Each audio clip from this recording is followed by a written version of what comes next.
नमस्कार प्यारे दर्शकों, आप सभी का दिल से स्वागत है हमारे चैनल डी के मोटिवेशन में।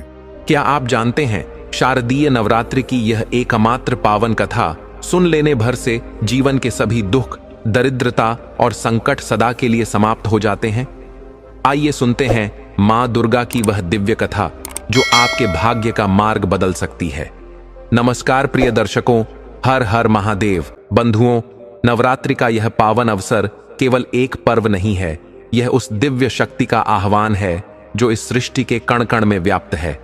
जब शरद ऋतु की ठंडी हवाएं चलती हैं, आकाश स्वच्छ और निर्मल हो जाता है और धरती पर शांति का वातावरण छा जाता है, तब मां आदिशक्ति का आशीर्वाद हमारे जीवन में उतरने लगता है। यही समय है शारदीय नवरात्रि का, मां दुर्गा के 9 रूपों की आराधना का। मित्रों, शारदीय नवरात्रि की यह अद्भुत और पावन कथा जो भी श्रद्धा भाव से सुनता है, उसके जीवन से समस्त दुख, कष्ट और संकट सदा के लिए समाप्त हो जाते हैं। उसे न कभी दरिद्रता घेर पाती है और न ही जीवन की कठिनाइयां स्थायी रूप से उसके पास ठहर पाती हैं। प्रिय दर्शकों, मां दुर्गा की यह कथा केवल सुनने की नहीं, बल्कि जीवन में उतारने की है। इसे ध्यानपूर्वक सुनने मात्र से आपके घर परिवार की हर समस्या, हर परेशानी दूर हो सकती है और मां की कृपा से आपके जीवन में सुख, शांति और समृद्धि का वास हो जाता है। कहते हैं बंधुओं, जब जब संसार में अधर्म बढ़ा है, जब जब दुष्ट शक्तियों ने धर्म का नाश करने की चेष्टा की है, तब तब माता रानी ने अपने दिव्य स्वरूप से अवतार लेकर धर्म की रक्षा की है।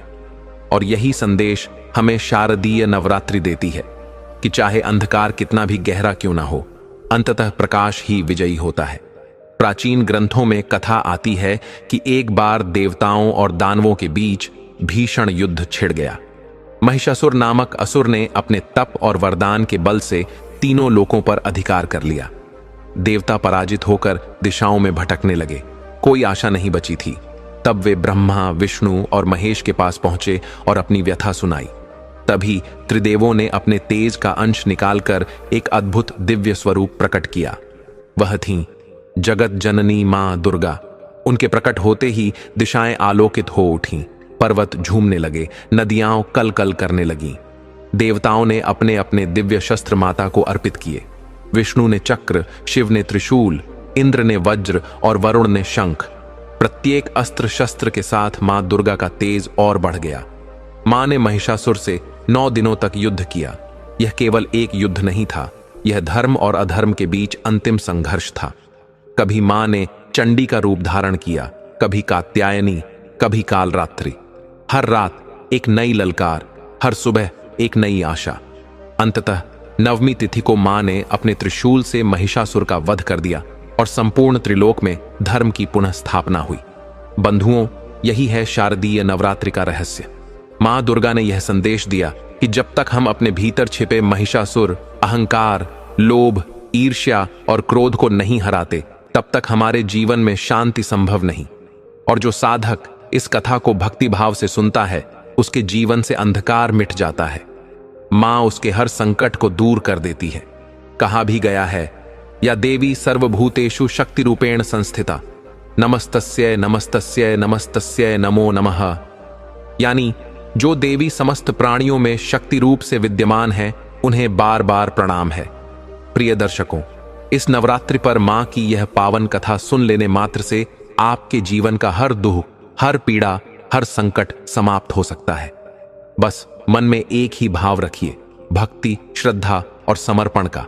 लेकिन इस दिव्य नवरात्रि कथा में प्रवेश करने से पहले मैं अपने सभी श्रद्धेय भाइयों, माताओं, बहनों और समस्त मां दुर्गा भक्तों से हाथ जोड़कर निवेदन करता हूं कि कृपया इस कथा को पूरे मन, श्रद्धा और भक्ति के साथ अंत तक अवश्य सुने, क्योंकि शास्त्रों में स्पष्ट कहा गया है कि जो व्यक्ति धर्म, ज्ञान या देवी कथा को बीच में ही छोड़ देता है, वह अनजाने में एक गंभीर दोष का भागी बनता है।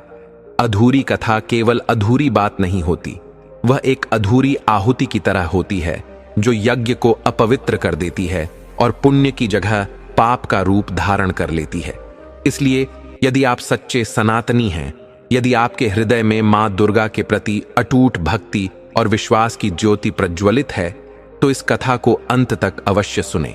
साथ ही कृपया इस वीडियो को अभी लाइक करें और हमारे चैनल भैरम इनसाइट्स को सब्सक्राइब करना न भूलें। नीचे कमेंट में पूरे भाव और समर्पण से लिखें जय माता दी, क्योंकि जहां भी मां दुर्गा का नाम गूंजता है वहां से अज्ञान, भय और अधर्म का विनाश होता है और धर्म, सुख और शांति की स्थापना होती है। तो आइए प्यारे दर्शक बंधु, अब किसी भी विलंब के बिना आरंभ करते हैं आज की यह पावन, अद्भुत और आत्मा को झकझोर देने वाली कथा, जो केवल सुनने की नहीं बल्कि जीवन में उतारने की है। वीरभद्र नामक चंदनपुर के प्रतापी राजा थे। राजा वीरभद्र बहुत साहसी, बहादुर और अपनी प्रजा से बहुत प्रेम करने वाले राजा थे। उनकी प्रजा भी उन्हें पूरे सम्मान और श्रद्धा से देखती थी। चंदनपुर की समृद्धि और वैभव चारों ओर फैल चुका था। यह एक बड़ा राज्य था जिसके चारों तरफ घने चंदन के पेड़ों से भरे जंगल थे, इसलिए इस राज्य का नाम चंदनपुर रखा गया। इसके अलावा यहाँ हीरे की खदानें भी थीं, जो इस राज्य को और समृद्ध बनाती थीं। कई आसपास के राज्य इस समृद्ध राज्य पर नजरें लगाए बैठे थे। उनमें से एक सोमनगर भी था। सोमनगर के राजा चंद्र प्रताप की भी यही इच्छा थी कि वह चंदनपुर पर अधिकार कर ले। राजा वीरभद्र का मंत्री कालकूट बहुत चालाक और धोखेबाज था। वह चुपके से राजा चंद्र प्रताप से मिल गया था। कालकूट राजा वीरभद्र की हर गुप्त बात चंद्र प्रताप तक पहुंचाने लगा। कुछ दिनों बाद वह सोमनगर के राजा चंद्र प्रताप के कमरे में बैठा बातें कर रहा था। राजा वीरभद्र ने उसे कुछ जरूरी काम से भेजा था, लेकिन मंत्री के मन में एक बड़ी साजिश चल रही थी। वह चंद्र प्रताप के साथ मिलकर हमला करने की योजना बना रहा था। राजा चंद्र प्रताप बेचैन होकर बोला, कालकूट, तुमने क्या योजना बनाई है? अब और इंतजार नहीं होता, हमें जल्दी से जल्दी चंदनपुर पर कब्जा करना है। कालकूट ने कहा, महाराज, मैंने राजा वीरभद्र के निजी कमरे की सारी जानकारी ले ली है। उनके कमरे के बाहर जो 2 रक्षक खड़े रहते हैं, उन्हें मैंने रिश्वत देकर अपनी तरफ मिला लिया है। क्योंकि मैं मंत्री हूं, मुझ पर कोई शक नहीं करेगा। मैं राजा से मिलने आए एक दल के नाम पर 10 लोगों को महल के बाग में छिपा दूंगा। अब मैं सेनापति को भी अपने पक्ष में करने की कोशिश कर रहा हूं। हम रात के अंधेरे में हमला करेंगे और राजा, रानी और राजकुमार का अंत कर देंगे। बस अगर सेनापति हमारी तरफ हो जाए तो आधा राज्य हमारा और आधा आपका। राजा चंद्र प्रताप ने कालकूट की योजना को सराहा और खुश होकर बोला, यह योजना सफल होगी, इसमें कोई शक नहीं। तुम्हारी इस योजना से इतने बड़े राज्य पर हमारी जीत तय है। अमावस्या की घोर काली रात थी। चारों तरफ सन्नाटा फैला हुआ था। चंदनपुर के वीर राजा वीरभद्र अपनी रानी सुगंधा और 2 साल के छोटे राजकुमार के साथ गहरी नींद में सोए थे। अचानक उनके कमरे के बाहर हलचल हुई। राजा की नींद टूट गई। बाहर की आवाजें और बढ़ने लगीं और कमरे के दरवाजे पर जोर जोर से धमाके होने लगे।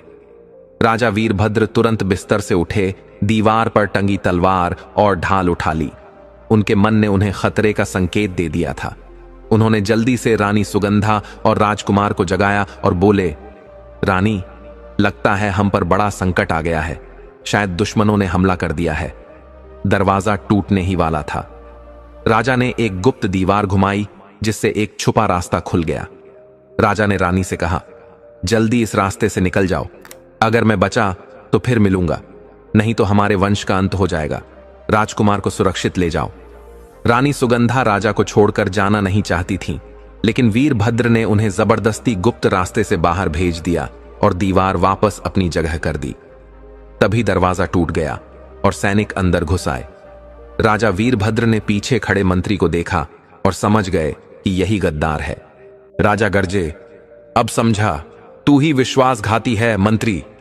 फिर भयंकर युद्ध शुरू हुआ। जैसा मंत्री ने सोचा था, राजा सोते हुए नहीं बल्कि तैयार मिले। इससे दुश्मनों के लिए मुश्किल हो गई।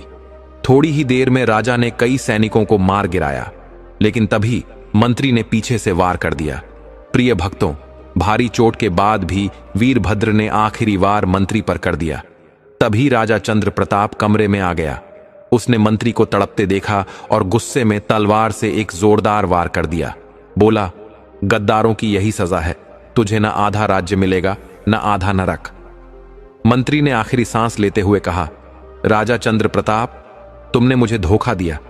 चंद्र प्रताप हंसते हुए बोला, धोखा मैंने नहीं, तूने अपने राजा के साथ किया, जो अपने राजा का नहीं हुआ वो मेरा कैसे होता? फिर चंद्र प्रताप वीरभद्र की ओर मुड़ा और बोला, राजा वीरभद्र, मैं तुम्हारी बहादुरी की इज्जत करता हूं। मैं तुम्हें बिना बात नहीं मारूंगा, लेकिन बता दो रानी और राजकुमार कहां गए? वीरभद्र ने जोर से कहा, कभी नहीं बताऊंगा। चंद्र प्रताप गुस्से में बोला, तो मरने को तैयार हो जाओ। वीरभद्र ने शांति से कहा, मैं मरने को तैयार हूं, लेकिन तुम्हें नहीं बताऊंगा। चंद्र प्रताप ने ताली बजाई और उसके सैनिक अंदर आ गए। उसने कहा, इस राजा को पकड़ लो और काल कोठरी में डाल दो। अब यह राज्य हमारा है। सैनिकों ने घायल वीरभद्र को पकड़ लिया और चंद्र प्रताप ने चंदनपुर पर राज करना शुरू कर दिया। भयंकर यातनाओं के बाद भी वीरभद्र ने अपनी रानी और राजकुमार का पता किसी को नहीं बताया। समय बीतता गया, कई साल गुजर गए। अब चंद्र प्रताप का बेटा समर प्रताप 20 साल का जवान बन गया था। उसे तलवार, भाला, तीर चलाना और घुड़सवारी करना बहुत अच्छे से आता था। एक दिन वह शिकार खेलने निकला और खेलते खेलते बहुत दूर चंदन वन में चला गया। वह वहां रास्ता भटक गया। जितना निकलने की कोशिश करता उतना ही उलझ जाता। धूप और प्यास से परेशान होकर वह गिर पड़ा और बेहोश हो गया। जब होश आया तो उसने खुद को एक झोपड़ी के पास पाया। वह घबराकर उठ बैठा और इधर उधर देखा। तभी झोपड़ी से एक बूढ़ा आदमी आया। उसके पीछे एक औरत और एक लड़का था। औरत बोली, वैद्य जी देखिए, इसे क्या हो गया? हम लोग रास्ते में इसे बेहोश पाया तो आपके पास ले आए। वैद्य जी ने समर प्रताप की जांच की और बोले, यह ठीक है, बस भूख प्यास से कमजोर हो गया है। फिर उन्होंने समर से पूछा, बेटा तुम कौन हो? यहां कैसे पहुंचे? समर ने सोचा, अगर असली नाम बता दिया और ये लोग दुश्मन हुए तो मुश्किल हो जाएगी। इसलिए उसने कहा, मैं एक व्यापारी का बेटा हूं, व्यापार के लिए जा रहा था, रास्ता भटक गया। वैद्य जी ने फिर पूछा, अच्छा तुम्हारा नाम क्या है? उस लड़के ने भी पूछा जो उस औरत के साथ था। उसका नाम अरुण था और वह समर की सेवा कर रहा था। समर ने कहा, मेरा नाम समर प्रताप है। वैद्य जी ने उसे दवा दी और बोले, इसे खिला देना और खाना खिलाकर यह ठीक हो जाएगा। समर को पता चला कि वह माधव नगर राज्य में है। उसे खुशी हुई कि उसने असली पहचान नहीं बताई। उसने देखा ये लोग बड़ी मुश्किल से अपना गुजारा कर रहे थे। माँ बाप दिन भर मेहनत करते और जो मिलता उसी से काम चलाते। जब समर ठीक हो गया और जाने लगा तो उसने अरुण से कहा, तुमने मेरी जान बचाई है, मैं तुम्हारा एहसान कभी नहीं भूलूंगा, जो चाहोगे दूंगा। उसने अपनी जेब से 10 सोने की अशर्फियां निकाली और देने लगा, लेकिन उन लोगों ने हाथ जोड़कर कहा, बेटा हमने तुम्हारी जान लालच में नहीं बचाई है, ये अशर्फियां अपने पास रखो, कभी जरूरत पड़ी तो याद रखना, तुम पर हमारा कोई एहसान नहीं है। प्रिय भक्तों, समर प्रताप उनके निस्वार्थ सेवा भाव से बहुत प्रभावित हुआ और वापस अपने राज्य में चला गया।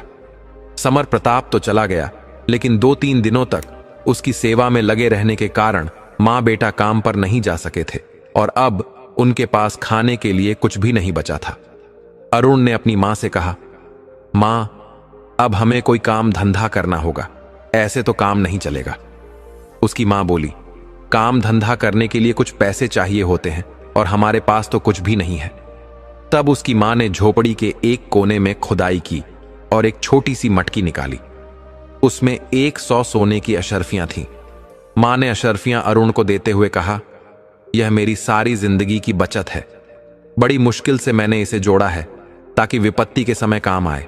इसे लो और अपना कोई काम धंधा शुरू करो। अरुण ने कहा, ठीक है मां, और अशर्फियां लेकर सोचने लगा कि अब इनका क्या किया जाए।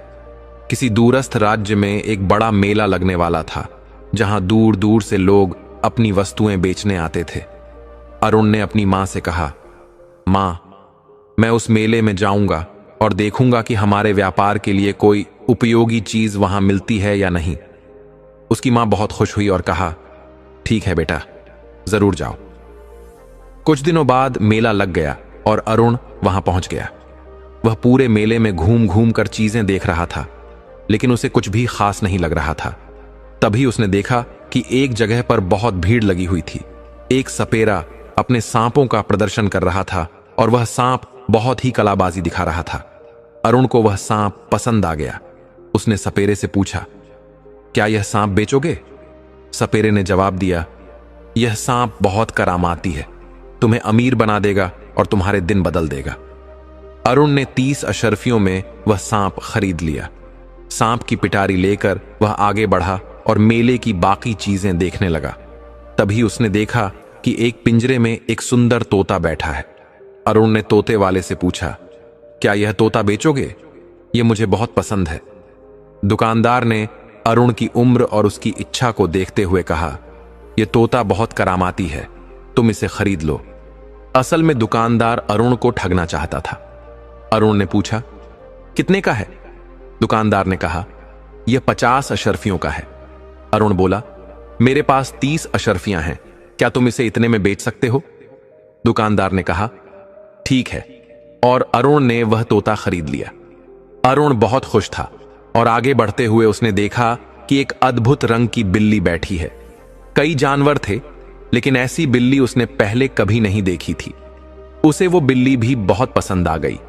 अरुण वैसे भी पशु पक्षियों का प्रेमी था, इसलिए वह भूल गया कि उसकी मां ने उसे अशर्फियां किस काम के लिए दी थीं। उसने बिल्ली की कीमत पूछी। दुकानदार ने कहा, यह बिल्ली 50 अशर्फियों की है।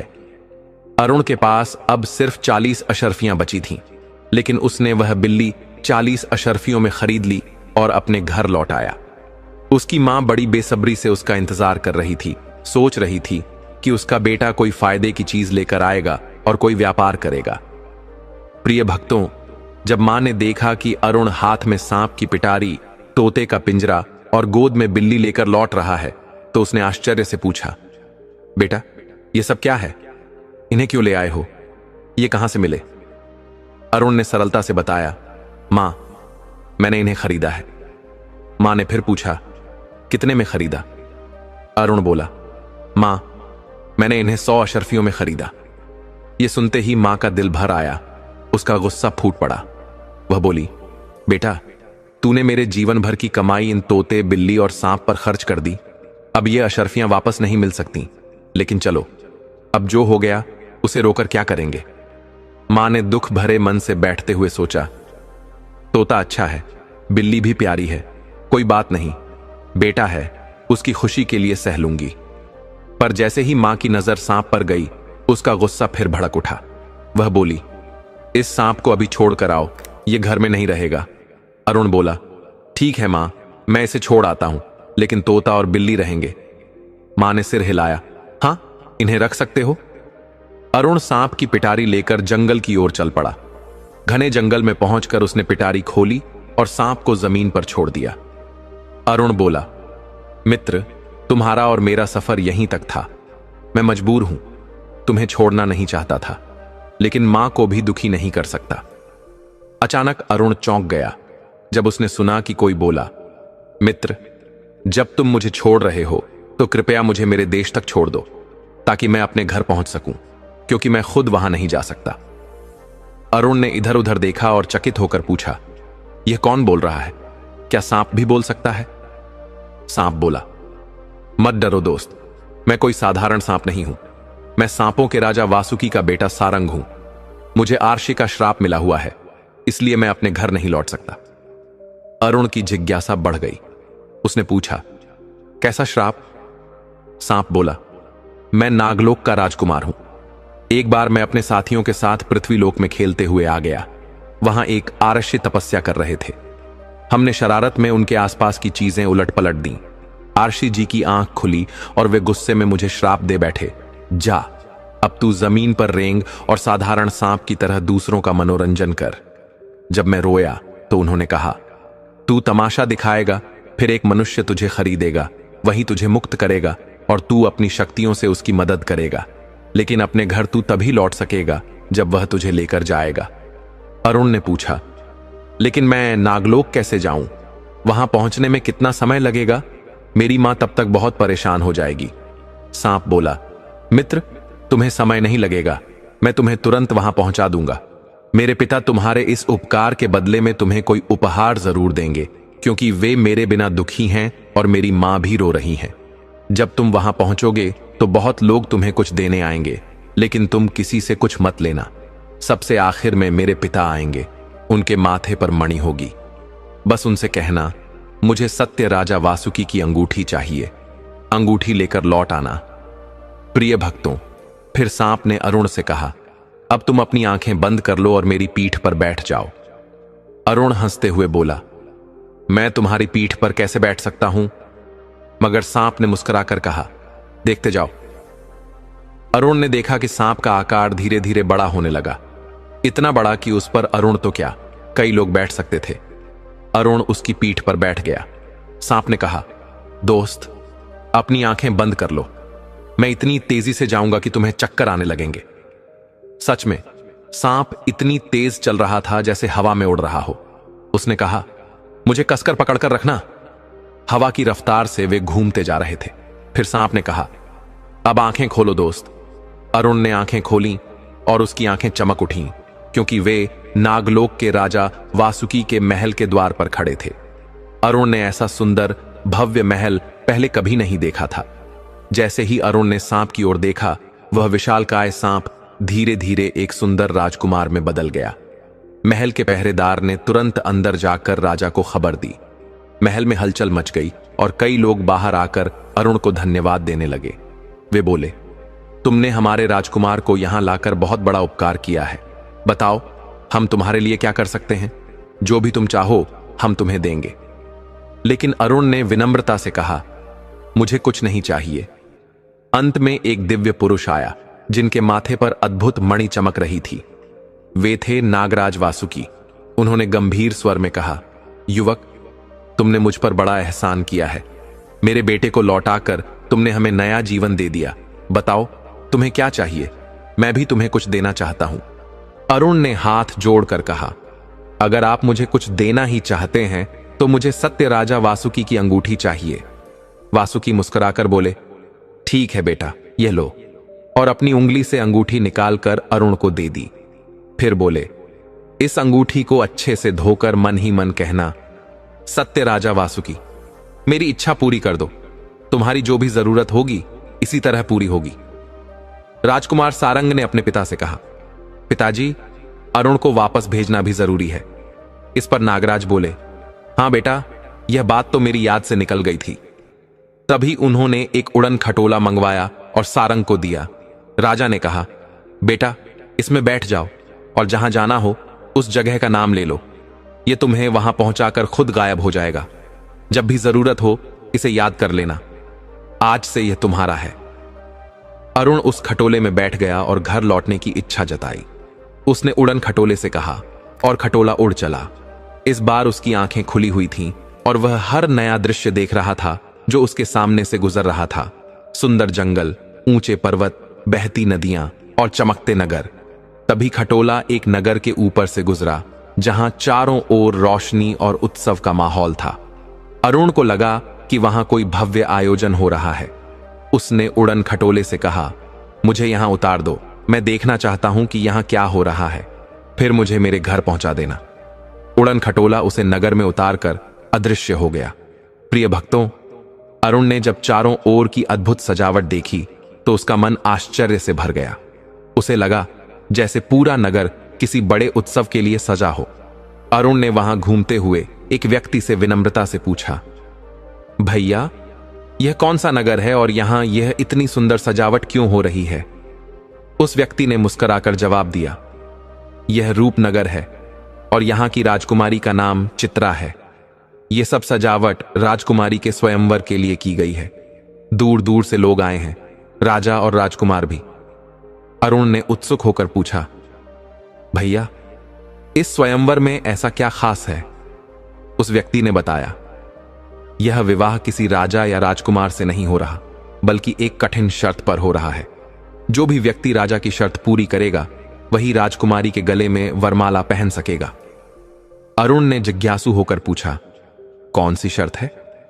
व्यक्ति ने बताया, राजा ने शर्त रखी है कि जो भी एक ही रात में एक सुंदर महल, एक सुंदर उपवन और एक सुंदर सरोवर बनाएगा जिसमें सफेद हंसों का जोड़ा तैरता हो, उसी से वे अपनी बेटी का विवाह करेंगे। अब तक कोई भी इस शर्त को पूरा नहीं कर सका है। कुछ लोग महल बना लेते हैं पर उपवन और सरोवर नहीं बन पाते। किसी का सरोवर बन जाता है तो महल और उपवन अधूरे रह जाते हैं। यह शर्त तो लगभग असंभव लगती है। अरुण ने विनम्रता से कहा, भैया मैं भी इसमें भाग लेना चाहता हूं। उसकी बात सुनकर वहां मौजूद लोग हंसने लगे। एक व्यक्ति ने मजाक में कहा, देखो यह तो बिल्कुल पागल है, इतने बड़े बड़े लोग कुछ नहीं कर पाए और यह अकेला क्या कर लेगा। लेकिन प्रिय भक्तों, अरुण पर किसी की हंसी या मजाक का कोई असर नहीं हुआ। उसका मन दृढ़ था। वह शर्त में भाग लेने के लिए तैयार हो गया। हर दिन नियत समय पर मंच सजाया जाता था, जहां राजकुमारी अपनी सखियों के साथ वरमाला लेकर आती थी। उस दिन भी कोई प्रतियोगी सफल नहीं हो सका और राजकुमारी उदास होकर लौट गई। अरुण ने पास बैठे एक व्यक्ति से धीरे से पूछा, भैया इस शर्त का क्या रहस्य है? राजा ने इतनी कठिन शर्त क्यों रखी है? उस व्यक्ति ने गंभीर होकर कहा, बेटा इसकी भी एक कहानी है। यह राजकुमारी कोई साधारण राजकुमारी नहीं है। यह कहानी एक गंधर्व राज की पुत्री की है, जिसने इस धरती पर जन्म लिया था। राजा चित्रकेतु को स्वप्न में खुद गंधर्व राज ने बताया था कि उनकी बेटी ने एक भूल की थी, जिसकी सजा के तौर पर उसे गंधर्व लोक से बाहर कर दिया गया था। इसी कारण वह इस धरती पर एक मानव रूप में राजा चित्रकेतु के यहां जन्मी थी। प्रिय भक्तों, इसलिए राजकुमारी का स्वरूप साधारण मनुष्यों जैसा नहीं है। उसके बाल सोने जैसे चमकते हैं, उसकी आंखें नीली और चमकदार हैं और उसके वस्त्र ऐसे लगते हैं जैसे इस धरती के नहीं, किसी और ही लोक के हों। उसके कपड़े हमेशा नए रंगों में बदलते रहते हैं और कभी पुराने नहीं होते। वह कोई साधारण मानव नहीं, बल्कि एक दिव्य आत्मा है। इसलिए उसके लिए कोई साधारण व्यक्ति नहीं, बल्कि एक अद्वितीय प्रतिभा वाला व्यक्ति ही योग्य होगा।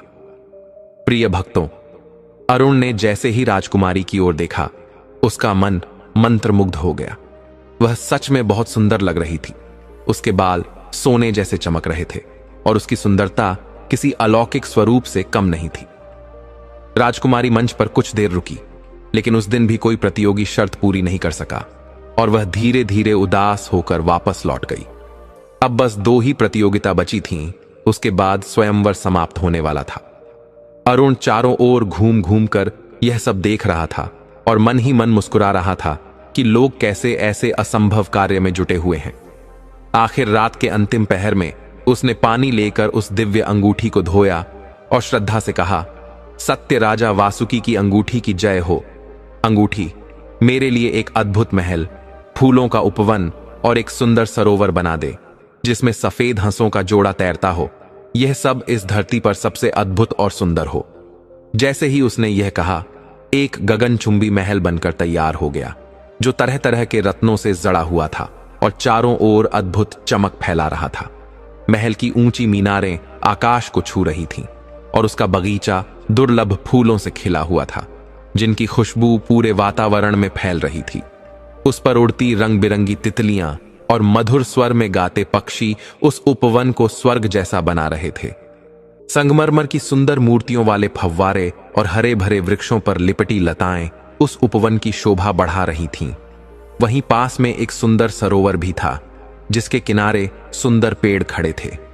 उस सरोवर में सफेद हंसों का जोड़ा तैर रहा था। जिसने भी यह दृश्य देखा, उसकी आंखों को विश्वास नहीं हुआ कि यह सब इस धरती पर संभव हो सकता है। जब लोगों को पता चला कि यह सब अरुण ने रचाया है, तो वे चकित रह गए। सब उसे घेर कर पूछने लगे, भाई क्या तू कोई जादूगर है? जो लोग पहले उसकी हंसी उड़ा रहे थे, वे अब हैरान होकर पूछ रहे थे, भाई तू कौन है? लेकिन अरुण बस मुस्कुरा रहा था, कुछ कह नहीं पा रहा था। सभी ने उसे चमत्कारी माना, क्योंकि ऐसे लोग अक्सर अपनी पहचान छुपाकर रखते हैं। जब यह समाचार राजा चित्रकेतु तक पहुंचा, तो वे खुशी से झूम उठे। राजमहल में भी यह खबर पहुंच गई और राजकुमारी चित्रा बहुत प्रसन्न हो गई। अब उसके स्वयंवर और जयमाला के भव्य आयोजन की तैयारी होने लगी। आज सभास्थल की सजावट अत्यंत अद्भुत थी। विभिन्न वाद्य यंत्र बज रहे थे, नृत्य और गायन का आयोजन हो रहा था। राजकुमारी धीरे धीरे चलती हुई मंच पर आ रही थी। उसके पीछे पीछे उसकी सखियां फूलों की थाल लेकर चली आ रही थीं। पुष्प वर्षा के बीच राजकुमारी मंच पर आई और उसने सामने खड़े हुए अरुण को देखा। अरुण अब बहुमूल्य वस्त्रों में सजा हुआ था और उसकी सुंदरता देखकर सभी लोग उसकी प्रशंसा करने लगे। राजकुमारी चित्रा ने अरुण के गले में वरमाला डाल दी और उनके विवाह का आयोजन बड़ी धूमधाम से संपन्न हुआ। प्रिय भक्तों, राजा चित्रकेतु की एकमात्र संतान उनकी पुत्री राजकुमारी चित्रा थी। राजा ने अरुण को अपने साम्राज्य का उत्तराधिकारी घोषित कर उसका राज तिलक कर दिया। अब अरुण राजा बन चुका था। अरुण ने अपने उड़न खटोले में बैठकर कहा, मुझे मेरे घर ले चलो, जहां मेरी मां मेरी राह देख रही है। उड़न खटोला अरुण को लेकर उसके राज्य माधवनगर पहुंचा और वहीं उतार दिया। उसकी मां का बुरा हाल था। वह रो रो कर बेहाल हो गई थी। वह सोच रही थी कि उसके बेटे का क्या हुआ होगा, जो सांप को छोड़ने गया था और फिर लौटकर नहीं आया। कहीं सांप ने उसे काट तो नहीं लिया। जैसे ही अरुण राजसी वस्त्रों में खटोले से नीचे उतरा, उसकी मां ने उसे देखा तो एक पल के लिए पहचान ही नहीं पाई। अरुण दौड़ता हुआ अपनी मां के चरणों में गिर पड़ा और बोला, मां, मैं तुम्हें लेने आया हूं। मां ने उसे अपने आलिंगन में भर लिया। उसका सिर चूमते हुए बोली, बेटा, तू कहां चला गया था? मैं तो तेरे लिए बहुत परेशान हो गई थी। अरुण ने मां को सारी कथा सुनाई और बोला, चलो मां, अब अपने महल में चलते हैं। मां और बेटा उड़न खटोले में बैठ गए। मां ने अपनी प्यारी बिल्ली और तोते का पिंजरा भी साथ रख लिया। मां ने इतने दिनों तक बिल्ली की सेवा की थी और तोता भी खुशी खुशी अपनी मीठी बोली में उससे बातें कर रहा था। उड़न खटोला सबको लेकर रूपनगर पहुंचा और वहां उतार दिया। फिर वह अदृश्य हो गया। सब लोग वहां आनंद पूर्वक रहने लगे, पर रानी चित्रा का मन अपने पुराने धर्मनगर की स्मृतियों में उलझा रहता था। अरुण ने कई बार पूछा, मां, तुम्हें क्या याद आता है? लेकिन चित्रा ने कुछ नहीं बताया। उसे मालूम था कि महल के सरोवर के पास की नदी दूर दूर तक नगरों और निर्जन वनों को पार करती जाती है, जहां उसकी पुरानी सखियां और गंधर्व रहते थे। वे अक्सर नदी में स्नान करने आती और चित्रा उन्हें याद कर करके उदास हो जाती। उसकी सखियां उसकी सुंदरता की, खासकर उसके सोने जैसे चमकते केशों की बहुत प्रशंसा करती थीं। जब वह सरोवर में अपनी दासियों संग स्नान करती और उसके बाल टूट जाते तो वह उन्हें कमल के फूलों की पत्तियों में लपेटकर नदी में बहा देती, यह सोचकर कि शायद वे पत्तियां उसकी सखियों तक पहुंच जाएं और उन्हें उसकी याद दिला दें। चित्रा जानती थी कि जादुई सरोवर के दुर्लभ कमलों में लिपटे वे बाल कभी नष्ट नहीं हो सकते। एक दिन स्नान करते हुए उसके कुछ केश टूट गए। उसने उन्हें पत्तियों में लपेटा और नदी की धारा में छोड़ दिया। नदी बहती गई। नगरों, गांवों और वनों को पार करती हुई वे पत्तियां चंदनपुर के राजकुमार समर प्रताप तक पहुंची, जो उस समय जंगल में शिकार करने आया था। प्यास से व्याकुल होकर राजकुमार नदी पर पानी पीने गया। जब उसने अंजलि भरकर जल पिया और खड़ा हुआ तो उसकी दृष्टि उन बहती पत्तियों पर पड़ी। उसने उन्हें उठाया, खोला तो चमकते हुए सोने के केश देखकर चकित रह गया। भला ये किसके बाल हो सकते थे? लेकिन उन बालों में ऐसी दिव्य आभा थी कि राजकुमार जितना सोचता उतना ही उनके मोह में बंधता जाता। धीरे धीरे उसके हृदय में एक नई कल्पना जन्म लेने लगी। बालों के स्वामी या स्वामिनी की छवि उसके मन में बस गई। जब वह घर लौटा तो उसके हृदय में एक अनजानी विरह व्यथा उठने लगी, जैसे कोई दिव्य शक्ति उसे पुकार रही हो, उसे अपने ओर खींच रही हो। वह दिन रात उसी लड़की की कल्पना में खोया रहता, जिसकी झलक उसे उस एक अद्भुत बाल के माध्यम से मिली थी। वह स्वर्ण जैसे चमकते बाल।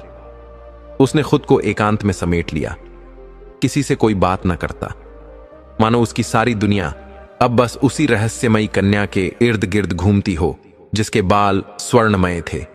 दिल में हर पल यही विचार आता कि जिसके बाल इतने सुनहरे हैं, वह स्वयं कितनी अनुपम, कितनी अलौकिक सुंदरता वाली होगी। राजकुमार समर प्रताप की इस स्थिति को देखकर उसके पिता महाराज चंद्र प्रताप बहुत चिंतित हो उठे। उन्होंने सुना कि समर प्रताप ने तो खाना पीना तक छोड़ दिया है। वे उसे अपने पास बुलाकर बोले, बेटा, क्या बात है? क्यों तुम इतने व्याकुल और दुखी हो? समर प्रताप ने विनम्रता से सिर झुकाकर कहा, पिताजी, मैं विवाह उसी कन्या से करूंगा जिसके बाल स्वर्ण जैसे हैं। यह सुनकर राजा मंद मंद मुस्कुराए और बोले, ऐसी कौन कन्या होगी जिसके बाल सोने के हो?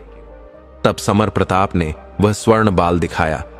राजा ने जब अपनी आंखों से देखा तो उन्हें भी मानना पड़ा कि यह सचमुच स्वर्ण का ही बाल है। पर अब सबसे बड़ा प्रश्न यह था, उस कन्या को ढूंढा कैसे जाए। राजा चंद्र प्रताप गहरी सोच में डूब गए। तभी समर प्रताप ने दृढ़ स्वर में कहा, पिताजी, यह कार्य आपकी चिंता है, मेरा निर्णय तो पक्का है। इतना कहकर वह वहां से चला गया। अब राजा के पास एक बुजुर्ग सलाहकार थी जिसका नाम ही सलाह था। वह हर राज्य की जानकार थी और बहुत चतुर मानी जाती थी।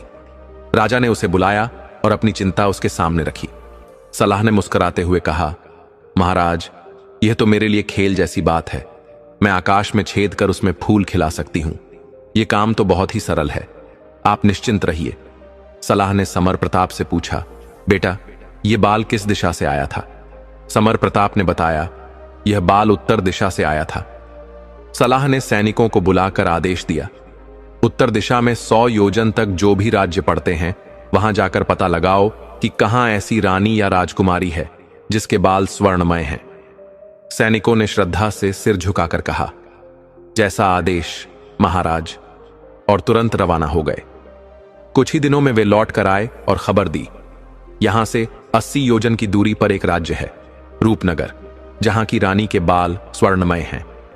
सलाह यह सुनकर बहुत प्रसन्न हुई और सैनिकों से बोली, अब मुझे रूपनगर ले चलो। सैनिकों ने उसे आदरपूर्वक रूपनगर पहुंचाया। वहां पहुंचकर सलाह ने खुद को एक भली वृद्धा महिला के रूप में प्रस्तुत किया।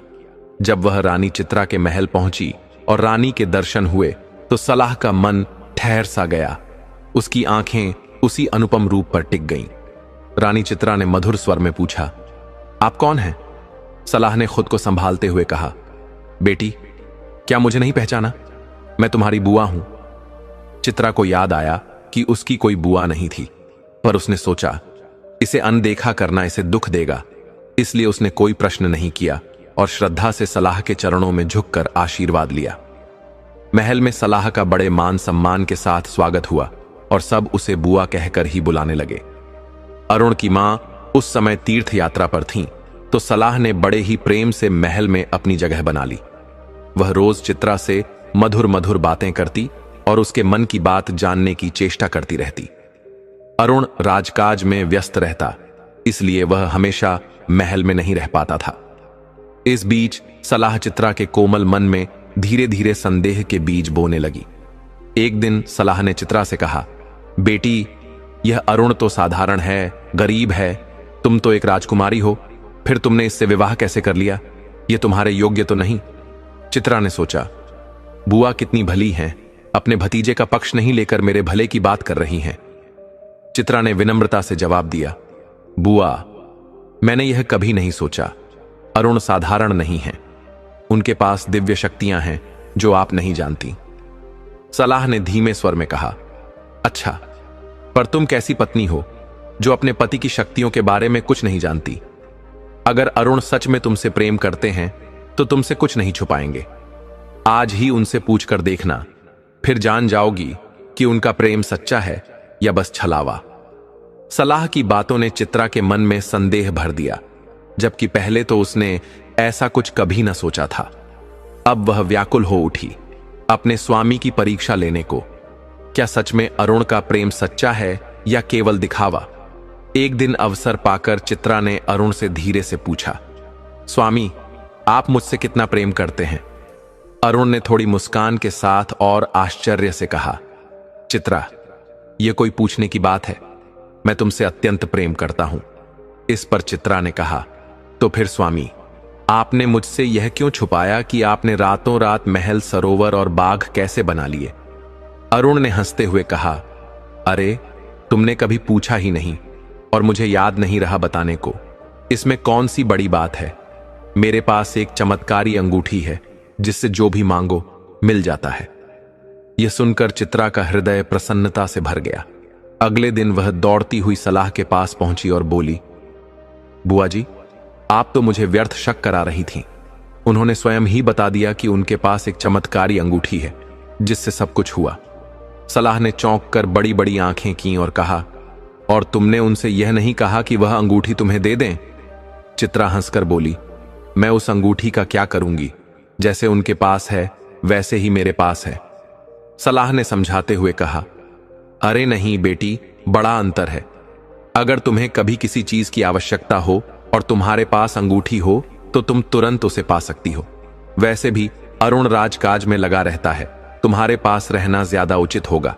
पर असली बात यह है, वह तुम्हें अंगूठी देगा या नहीं, यह देखना भी चाहिए। चित्रा आत्मविश्वास से बोली, वे मुझे अंगूठी अवश्य देंगे, इसमें कोई संदेह नहीं। सलाह ने मुस्कुराकर कहा, बेटी, विश्वास और सच्चाई में अंतर होता है, एक बार आजमा कर देख लो। चित्रा ने अपने स्वामी अरुण से कहा, स्वामी, वह चमत्कारी अंगूठी मुझे दे दीजिए, मैं उसका उपयोग करना चाहती हूं। अरुण ने मुस्कुराते हुए कहा, अरे इसमें कौन सी बड़ी बात है, यह लो, जैसे मेरे पास थी अब तुम्हारे पास है। अरुण ने वह अंगूठी श्रद्धापूर्वक चित्रा को सौंप दी और खुद राज दरबार के कार्यों में लग गया। चित्रा दौड़ती हुई अपनी बुआ यानी सलाहकार के पास पहुंची और प्रसन्नता से बोली, बुआ जी देखिए, उन्होंने मुझे अंगूठी दे दी। सलाहकार ने अपनी योजना सफल होते देख भीतर ही भीतर प्रसन्नता अनुभव की और मुस्कुराकर पूछा, बेटी, लेकिन इसका उपयोग कैसे होगा? चित्रा ने थोड़ा संकोच से कहा, मैंने तो यह पूछा ही नहीं। सलाहकार ने सिर पर हाथ मारते हुए कहा, अरे बेटी, फिर इस अंगूठी का क्या लाभ? यदि तुम्हें इसका उपयोग ही नहीं आता तो इसका क्या करोगी? तब चित्रा को अपनी भूल का एहसास हुआ और वह धीरे से बोली, हां बुआ, आप बिल्कुल सही कह रही हैं, अगली बार मैं उपयोग की विधि भी पूछ लूंगी। इसके बाद चित्रा अपनी दासियों के संग फूलों से सजे सुंदर बाग में टहलने चली गई। उसी समय अरुण दरबार का कार्य निपटाकर महल लौटा, लेकिन चित्रा को वहां न पाकर उसने दासियों से पूछा। दासियों ने बताया, स्वामी, रानी जी बाग में टहल रही हैं। अरुण भी बाग में चला गया और चित्रा के साथ बैठकर मधुर बातें करने लगा। अरुण बोला, राजा बनना भी कैसा कठिन काम है, अपने लिए तो समय ही नहीं बचता, हम दोनों कभी शांति से बैठकर बात भी नहीं कर पाते। फिर हंसते हुए पूछा, अच्छा ये बताओ, तुम मुझे कितना प्रेम करती हो? चित्रा थोड़ी लजाते हुए बोली, स्वामी, यह भी कोई पूछने की बात है, बहुत प्रेम करती हूं। कहीं ऐसा तो नहीं कि आप मुझे भूलकर किसी और को याद करने लगें? अरुण हंसकर बोला, कैसी बातें कर रही हो, आज तुम कुछ अलग ही लग रही हो। फिर थोड़ा गंभीर होकर बोला, चित्रा, यदि कभी कोई मुझसे तुम्हें छीन ले तो तुम क्या करोगी? चित्रा ने मधुर स्वर में उत्तर दिया, जो होगा देखा जाएगा, लेकिन इतना निश्चित है कि मैं आपको छोड़कर कभी किसी और से प्रेम नहीं करूंगी। अरुण यह सुनकर आनंद से भर गया। चिड़ियों की मधुर चहचहाट और फूलों की सुगंध भरी हवाओं में दोनों ने अपना मन बहा दिया। तभी चित्रा को अचानक वह अंगूठी वाली बात याद आई और उसने पूछा, स्वामी, आपकी चमत्कारी अंगूठी का उपयोग कैसे होता है? अरुण मुस्कुराते हुए बोला, आओ मैं तुम्हें दिखाता हूं। उसने चित्रा से अंगूठी ली, सरोवर का जल लेकर उसे धोया और प्रेम पूर्वक कहा, सत्य राजा वासुकी की अंगूठी, चित्रा के लिए जुड़ा हुआ हार ले आओ। तुरंत ही एक अद्भुत चमकदार हार प्रकट हो गया, जिसे अरुण ने बड़े स्नेह से चित्रा के गले में पहना दिया। अब चित्रा को भी इस अंगूठी के चमत्कारिक उपयोग की विधि समझ में आ गई। अरुण ने अंगूठी फिर से चित्रा को दे दी और वे दोनों बाग में देर तक प्रेम पूर्वक घूमते रहे। चित्रा इस चमत्कार से बहुत प्रसन्न हुई और मन ही मन सोचने लगी, अब इस अंगूठी का चमत्कार जब बुआ को दिखाऊंगी तो वह कितनी आश्चर्यचकित हो जाएंगी। चित्रा ने अगले दिन अपनी भोली सरलता में सलाह खान से मिलकर सरोवर के किनारे जाकर उस चमत्कारी अंगूठी का सारा रहस्य बता दिया। सलाह खान ने भोली बनते हुए मधुर स्वर में कहा, क्या सच में ऐसा हो सकता है बेटी? चित्रा ने विश्वास से कहा, क्यों नहीं हो सकता बुआ, अगर लाभ दिखाना हो तो इसे बस धोकर देख लो। सलाह खान के कहने पर चित्रा ने वह अंगूठी उसकी हथेली में दे दी। सलाह खान ने श्रद्धा का दिखावा करते हुए अंगूठी को जल में धोया और बोली, सत्य राजा वासुकी की अंगूठी की जय हो। सत्य राजा, मुझे एक उड़न खटोला चाहिए जो मुझे और चित्रा को तुरंत चंदनपुर ले जाए। क्षण भर में ही वहां एक अद्भुत उड़न खटोला प्रकट हो गया, जिसे देखकर चित्रा विस्मित रह गई। सलाह खान ने हंसते हुए चित्रा का हाथ पकड़ा और उसे भी खटोले में बैठा लिया। आओ बेटी, आज सैर करेंगे, तुम्हें अपना घर दिखाऊंगी। चित्रा के मन में प्रसन्नता की लहर दौड़ गई। उसे लगा आज वह अपनी बुआ का घर देख पाएगी। उड़न खटोला दोनों को लेकर चंदनपुरा पहुंचा और जैसे ही वे उतरे वह अदृश्य हो गया। अब चित्रा एक भव्य बाग में बने अद्भुत महल में खड़ी थी, जो पहले से ही सलाह खान की योजना का हिस्सा था। सलाह खान ने अब अपनी असली रूप प्रकट किया। बुआ वाला चेहरा हटाकर वह हंसते हुए बोली, मूर्ख लड़की, कैसा मेल, कैसा घर, अब से यही तेरा घर है, अंगूठी को भूल जा। चित्रा को सच्चाई समझ आ गई। उसे छल से यहां लाकर फंसा दिया गया था और यह औरत कोई बुआ नहीं बल्कि एक मायावी ठगनी थी। उसका हृदय रोने लगा, पर उसकी पुकार कोई न सुन सका। उधर सलाह खान दौड़ती हुई राजा के दरबार में पहुंची और बोली, महाराज, मैंने आपका कार्य पूरा कर दिया है। सोने के बालों वाली रानी को मैं यहां ले आई हूं। अब जल्दी से राजकुमार समर प्रताप को बुलवाइए ताकि आगे की योजना बता सकूं। राजा ने तुरंत समर प्रताप को बुलाया। सलाह खान ने उसे अंगूठी सौंप दी और विनम्रता से उसका रहस्य और उपयोग समझाया। इसे हमेशा अपने पास रखना, तभी इसकी शक्ति तुम्हारे साथ रहेगी। समर प्रताप ने अंगूठी अपने पास रख ली और उसके उपयोग को समझकर अपनी योजना के लिए तैयार हो गया। उधर चित्रा को अब सलाह खान के सारे छल और कपट का भेद खुल चुका था। वह अपनी भोली भूल पर पछता रही थी और उस दिन को कोस रही थी जब उसने बिना सोचे समझे उस मायावी औरत पर विश्वास कर लिया था। अब उसे अपने माता पिता राजा चित्रकेतु और रानी लेखामती की याद बुरी तरह सताने लगी, जो इस समय तीर्थ यात्रा पर गए हुए थे। उसका मन चिंता से भर गया।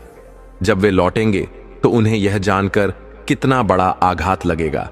कोई मार्ग नहीं सूझ रहा था जिससे वह अपने माता पिता तक संदेश पहुंचा सके। उसका मन बस एक ही बात पर अटका था, किसी भी तरह से वह उस अंगूठी को वापस पाए और अपने देश लौटे। अगले दिन समर प्रताप स्वयं उससे मिलने आया और उसे विवाह का प्रस्ताव दिया। चित्रा ने कोमल मुस्कान के साथ कहा, स्वामी, मैं आपसे विवाह अवश्य करूंगी। आप इतने सुंदर राजकुमार हैं, भला कौन मना कर सकता है, और आप तो इस वैभवशाली नगर के युवराज भी हैं। पर मेरी एक विनती है। राजकुमार ने बड़े उत्सुक होकर पूछा, बोलो बेटी, क्या शर्त है? चित्रा ने धीरे से उत्तर दिया, स्वामी, मेरे पास एक बोलने वाला तोता और एक बोलने वाली बिल्ली थी।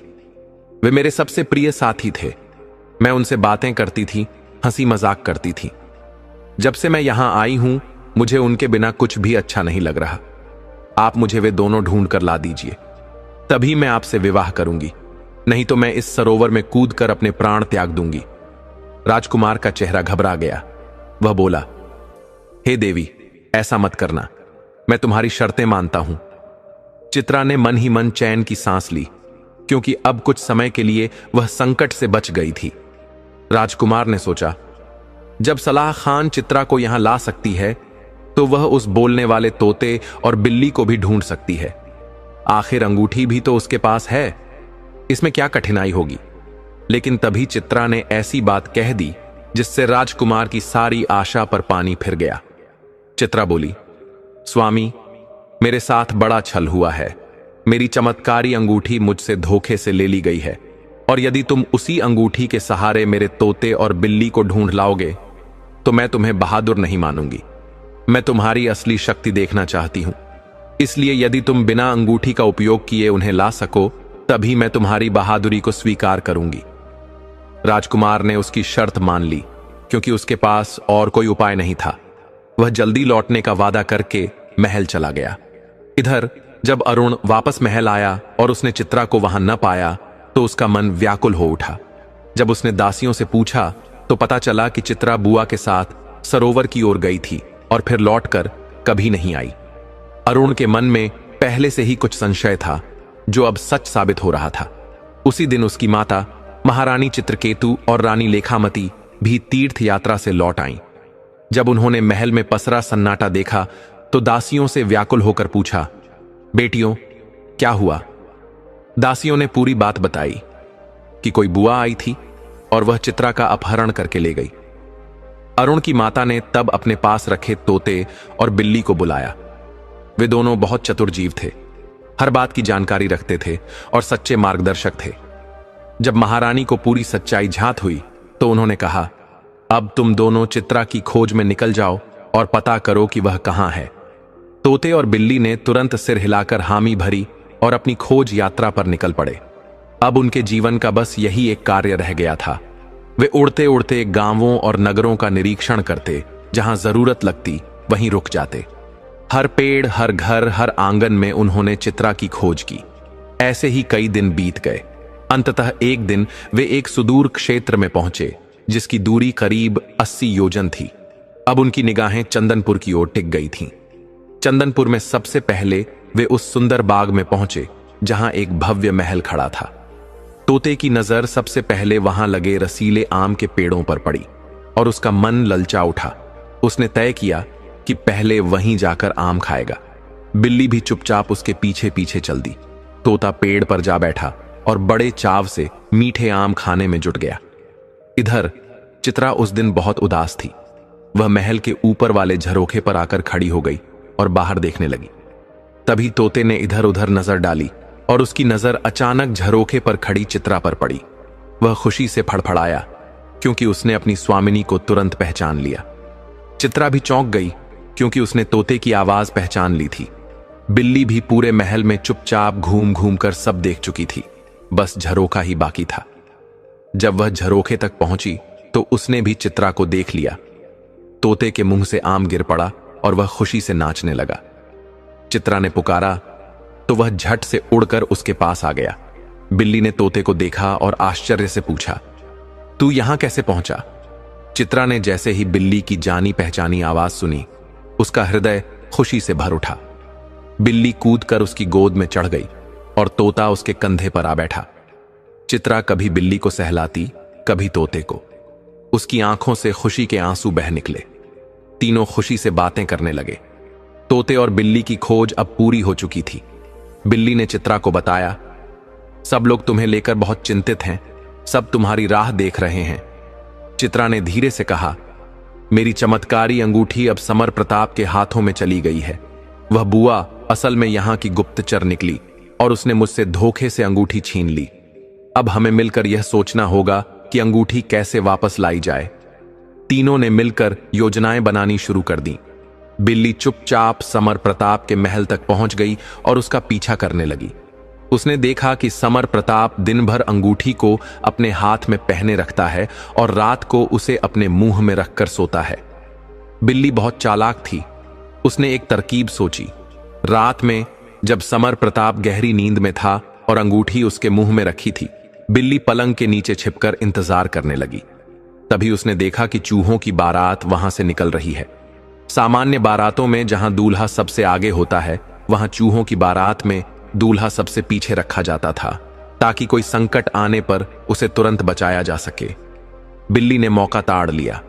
उसने चुपके से झपटा मारा और दूल्हे चूहे को अपने मुंह में पकड़ लिया। यह देख चूहों का राजा और रानी रोते हुए बिल्ली के आगे आए और बोले, हे देवी बिल्ली, यह हमारा इकलौता पुत्र है। हम उसका विवाह कराने का स्वप्न देख रहे थे। कृपा करके उसे छोड़ दो, बदले में तुम हमें खा सकती हो। बिल्ली ने कोमल स्वर में कहा, मुझे तुम्हें नहीं खाना है, बस मेरा एक काम कर दो, फिर मैं इसे छोड़ दूंगी। चूहों के राजा और रानी व्याकुल होकर बोले, बताओ देवी, कौन सा काम? हम तो अपनी जान भी दे सकते हैं, बस हमारे बेटे को छोड़ दो। बिल्ली ने मुस्कुराकर कहा, जान देने की जरूरत नहीं, बस इस राजकुमार की नाक में अपनी पूंछ डाल दो।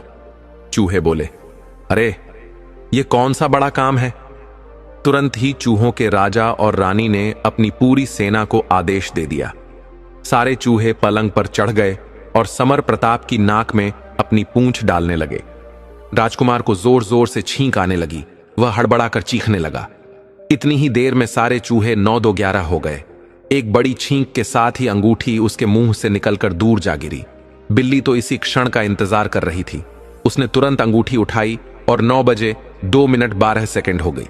इधर जब समर प्रताप थोड़ा संभला तो देखा कि उसकी अमूल्य अंगूठी गायब हो चुकी है। उसने सारा कक्ष छान मारा, मगर अंगूठी का कहीं नामो निशान नहीं मिला। वह बेचैन हो उठा आसमान पाताल एक कर डाला, सारे नौकरों को बुलाकर हाहाकार मचा दिया। धीरे धीरे यह खबर पूरे महल में फैल गई कि राजकुमार की चमत्कारी अंगूठी खो गई है। यह खबर सलाह खान तक भी पहुंच गई। वह घबराकर बोली, यह तो बड़ी अनहोनी हो गई। जल्दी से चित्रा के महल की ओर बढ़ो, वरना वह यहां से भाग निकलेगी। यह जरूर उसकी कोई चाल है। उधर चित्रा के महल की ओर बिल्ली दौड़ती चली आ रही थी। तभी एक आदमी जो पशु पक्षियों का व्यापारी था, उसकी सुंदरता और अनोखे रूप को देख उसकी ओर लपका। उसने तुरंत बिल्ली को पकड़ लिया। तोता जो पास ही था यह सब देख रहा था। समझदारी से बिल्ली ने तुरंत मुंह से अंगूठी निकालकर जमीन पर डाल दी। तोते ने झटपट झपट्टा मारा और अंगूठी को अपनी चोंच में दबाकर ऊपर उड़ गया। बिल्ली निश्चिंत हो गई क्योंकि अंगूठी अब सुरक्षित थी। बिल्ली ने व्यापारी की आंखों में अपने पैने पंजों से एक जोरदार वार किया, जिससे वह दर्द से कराहने लगा और बिल्ली वहां से दौड़ती हुई भाग निकली। तोता चित्रा से कह रहा था, राजकुमारी जी, जल्दी से अंगूठी का चमत्कार इस्तेमाल कीजिए, उड़न खटोला मंगा लीजिए और यहां से निकल चलिए। लेकिन चित्रा अपनी जगह से हिलने का नाम नहीं ले रही थी। वह रोते हुए कह रही थी, मैं अपनी प्यारी बिल्ली को छोड़कर कहीं नहीं जाऊंगी, उसकी जान खतरे में है।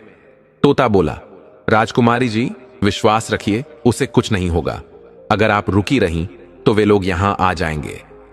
लेकिन चित्रा ने दृढ़ता से कहा, नहीं, मैं अपनी बिल्ली को छोड़कर नहीं जा सकती। तभी उसकी आंखों ने देखा, बिल्ली दौड़ती हुई आ रही थी और उसके पीछे वह व्यापारी भी दौड़ रहा था। चित्रा ने तुरंत अंगूठी उठाई और बोली, सत्य राजा वासुकी की अंगूठी, मुझे जल्दी से उड़न खटोले में बिठाकर मेरे रूपनगर ले चलो। क्षण भर में उड़न खटोला वहां हाजिर हो गया। चित्रा ने तोते को लेकर उड़न खटोले में बैठने ही वाली थी कि बिल्ली दौड़ती हुई आई और छलांग लगाकर उसकी गोद में आ गई। अब चित्रा अपने प्यारे तोते और बिल्ली के संग मुक्त होकर खुले आकाश की सैर कर रही थी। सफेद बादल उनके चारों ओर मंडरा रहे थे और चित्रा हंस रही थी, खुशी से फूली नहीं समा रही थी। उधर समर प्रताप और उसके सैनिक पीछे पीछे दौड़े चले आए, लेकिन उनकी आंखों के सामने से उड़न खटोला दूर नीले आसमान में उड़ चुका था। अब कुछ भी नहीं हो सकता था। लोग हाथ मलते रह गए और समर प्रताप क्रोध से तिलमिला उठा। उसे ऐसा लग रहा था जैसे राजकुमारी चित्रा ने उसे धोखा दिया हो और वह तोता बिल्ली उसे बचाकर ले गए हों। वह गुस्से से भरा हुआ समर प्रताप अपने पिता चंद्र प्रताप के पास पहुंचा और घोषणा कर दी, जब तक मैं राजकुमारी चित्रा को हासिल नहीं कर लेता, तब तक अन्न जल ग्रहण नहीं करूंगा। चंद्र प्रताप, जो अब बड़ा शक्तिशाली राजा बन चुका था, गरजते हुए अपने सेनापति को आदेश देने लगा, रूपनगर पर चढ़ाई कर दो, अब हम युद्ध करके ही चित्रा को जीत कर लाएंगे। उधर उड़न खटोला राजकुमारी चित्रा को उसके प्यारे तोते और बिल्ली के साथ लेकर रूपनगर पहुंचा। राजकुमारी चित्रा जैसे ही अपने उपवन में उतरी, दौड़कर महल में पहुंची और अपने माता पिता से लिपटकर रोने लगी। माता पिता ने भगवान का धन्यवाद किया कि उनकी बेटी सकुशल लौट आई है। अरुण की सारी चिंताएं भी समाप्त हो गईं। राजकुमारी चित्रा ने अरुण को उसकी चमत्कारी अंगूठी लौटाते हुए कहा, स्वामी, मैं उस दुष्ट सलाहकार के बहकावे में आकर आपसे अंगूठी मांग बैठी थी, जिसका फल मुझे भुगतना पड़ा। मुझे क्षमा कर दीजिए। अरुण ने मुस्कुराते हुए कहा, यह तो उस दुष्ट के बहकावे का परिणाम था। इसे एक बुरे स्वप्न की तरह भूल जाओ। लेकिन जैसे ही चंदनपुर का नाम लिया गया, अरुण की माता महारानी सुगंधा क्रोध से भर उठी। उन्होंने गंभीर स्वर में कहा, आज वह समय आ गया है जब मैं तुम्हें सारा सत्य बताऊंगी। चंदनपुर का राजा चंद्र प्रताप एक धोखेबाज और विश्वासघाती था। उसने हमारे मंत्री के साथ मिलकर रात के अंधेरे में हमला किया, जिसमें तुम्हारे पिता महाराज वीरभद्र वीरता से लड़ते हुए घायल हो गए। मुझे एक गुप्त रास्ते से निकाल दिया गया और महाराज ने मुझसे वचन लिया कि मैं तुम्हारे वंश की रक्षा करूंगी। उनके अंतिम समय में मैं तुम्हें वहां से सुरक्षित निकाल पाई। मेरा नाम सुगंधा है और मैं चंदनपुर की महारानी थी। तुम बेटा राजकुमार अरुण हो। यह सुनकर चित्रा और रानी लेखामती अत्यंत प्रसन्न हो गईं। दोनों ने कहा, हमें तो पहले दिन से ही आभास था कि यह कोई साधारण युवक नहीं बल्कि राजकुमार है। इसके चेहरे पर राजसी तेज और प्रतिभा झलकती है। चित्रकेतु ने गहरी सांस लेकर कहा, चंद्र प्रताप एक दुष्ट और कपटी व्यक्ति है। उसका पुत्र समर प्रताप भी उसी मार्ग का अनुयायी है। अपनी सेना को तुरंत युद्ध के लिए तैयार करो। चित्रकेतु के आदेश पर अरुण ने अपनी सेना को युद्ध के लिए सुसज्जित किया। चित्रकेतु की आशंका सच निकली। चंदनपुर से एक दूत आया और बोला, राजकुमारी चित्रा को हमारे हवाले कर दो, वरना हम तुम्हारे राज्य पर आक्रमण करेंगे और उसे छीन कर ले जाएंगे। अरुण ने तीखे स्वर में उत्तर दिया, आक्रमण तुम क्या करोगे? आक्रमण तो हम खुद ही करेंगे। इसके बाद राजा चित्रकेतु और राजकुमार अरुण भारी सेना के साथ चंदनपुर की ओर कूच कर गए। सीमा पर पहुंचकर उन्होंने अपना शिविर स्थापित किया। चंदनपुर का शत्रु माधवनगर का राजा विक्रम सिंह भी आकर रूपनगर की सेना में शामिल हो गया। वही माधवनगर जहां अरुण का पूरा बचपन बीता था। अब एक भीषण युद्ध छिड़ गया। कई दिनों तक चले इस संग्राम में रूपनगर की सेना ने चंदनपुर की सेना को पराजित कर दिया। अरुण महल में घुस आया और चंद्र प्रताप को, जो अपने शयन कक्ष में छिपा हुआ था, गिरफ्तार कर लिया। जब वह बाहर निकला तो समर प्रताप तलवार लेकर सामने आ गया। अब वह अकेला रह गया था, लेकिन जैसे ही उसने अरुण को देखा, हैरान रहकर बोला, अरे तू वही भिखारी मजदूर है? तू चित्रा का पति और मेरा शत्रु निकला? तुझे तो शर्म आनी चाहिए। मैंने एक बार तेरी जान बख्शी थी और तूने कहा था कि जीवन भर याद रखेगा। अब देख, मेरी दी हुई जिंदगी पर फल फूल रहा है। ऐसा बदला चुकाना तेरे बस की बात नहीं। अरुण ने गहरी सांस ली और तीव्र स्वर में बोला, सुन, मैं मजदूर नहीं हूं। मैं इस राज्य का असली राजकुमार हूं, जिसका राज्य तेरे पिता ने छल कपट से छीन लिया था। जाकर अपने बाप से पूछ, क्या मैं आज तुझे जीवन दान दे सकता हूं? समर प्रताप तलवार लहराते हुए बोला, मैं तुझे बख्श दूंगा। अरुण मुस्कुराकर बोला, तू मुझे क्या बख्शेगा? तू खुद अपनी जान की भीख मांगेगा। उन दोनों के बीच भयंकर युद्ध शुरू हो गया। जल्दी ही अरुण ने समर प्रताप की तलवार तोड़ डाली। समर प्रताप निहत्था रह गया। उसने अपनी टूटी तलवार फेंक दी। अब दोनों में मल्लयुद्ध शुरू हो गया और अरुण ने शीघ्र ही समर प्रताप को पछाड़ दिया। समर प्रताप को भी बंदी बना लिया गया। जब चंद्र प्रताप ने देखा कि उसका पुत्र समर प्रताप भी कैद हो गया है, तो उसने अरुण से कहा, मैं तुम्हें एक ऐसी बात बताना चाहता हूं जिससे तुम्हारा मन प्रसन्न हो जाएगा। मेरे और मेरे बेटे का जीवन बख्श दो। तुम्हारे पिता जीवित हैं और इसी जेलखाने में कैद हैं। यह सुनकर अरुण का हृदय आनंद से भर गया। उसने कहा, अगर तू नहीं भी बताता तो भी मैं उन्हें ढूंढ ही लेता, क्योंकि मैं अब जेल के सभी बंदियों को रिहा करने जा रहा हूं, सिर्फ तुम दोनों को छोड़कर। तुम्हें तो तुम्हारी करनी का फल मिलेगा, आजीवन कैद। चंद्र प्रताप और समर प्रताप अपने पापों का फल भोगने को छोड़ दिए गए। बाकी उनके परिवार और रानियों को अरुण ने सम्मानपूर्वक रिहा करवा दिया। वे अपने सोमनगर लौट गए। जेल में पड़े महाराज वीरभद्र को जैसे ही सुगंधा ने देखा, वह उन्हें पहचान गई। राजा वीरभद्र सुगंधा और अरुण से मिलकर भावुक हो उठे। उनकी आंखों से खुशी के आंसू बहने लगे। उन्होंने सोचा था कि वे कभी अपनी पत्नी और बेटे से नहीं मिल पाएंगे, पर प्रभु की लीला देखिए, उनका बुरा समय समाप्त हो गया और सब फिर से मिल गए। अब राजकुमार अरुण का जीवन आनंद से भर गया। राजा वीरभद्र ने फिर से अपने खोए हुए चंदनपुर राज्य पर शासन करना शुरू किया। लेकिन अरुण के मन में अभी भी एक कोमल टीस थी, एक अधूरी कथा जो उसे भीतर से कचोट रही थी। यह कथा उसे अचानक तब सुनने को मिली जब उसकी सास रानी लेखमती अपनी बेटी चित्रा से रोते हुए कह रही थीं, बेटी, यह सब भाग्य का खेल है। आज जब विपत्ति के बादल हट गए और खुशियों की रोशनी हमारे जीवन में मुस्कुरा रही है, तो कितना आनंद लग रहा है। इतने समय से बिछड़े हुए लोग मिल गए। यह सब असंभव जैसा लगता था, पर प्रभु की कृपा से सब संभव हो गया। उनके खोए हुए राज्य के साथ साथ उनके पिता भी मिल गए, जिसकी कभी आशा नहीं थी। काश भगवान मुझ पर भी ऐसी ही दया कर देते, तो मेरी दुखियारी आत्मा को भी शांति मिलती। बेटी, मेरे मन को संतोष नहीं मिला। मैं अपने बेटे पराग के लिए हमेशा रोती रही हूं।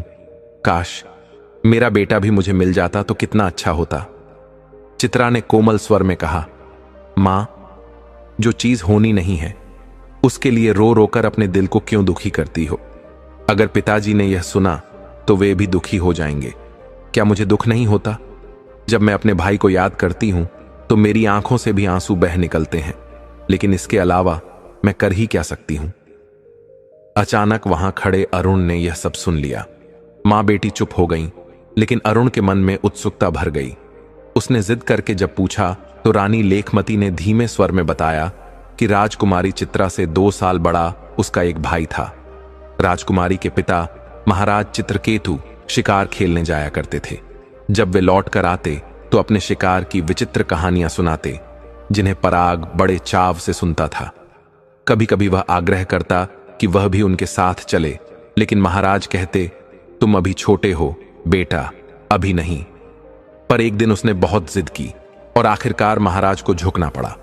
वह उनके साथ शिकार पर चला गया।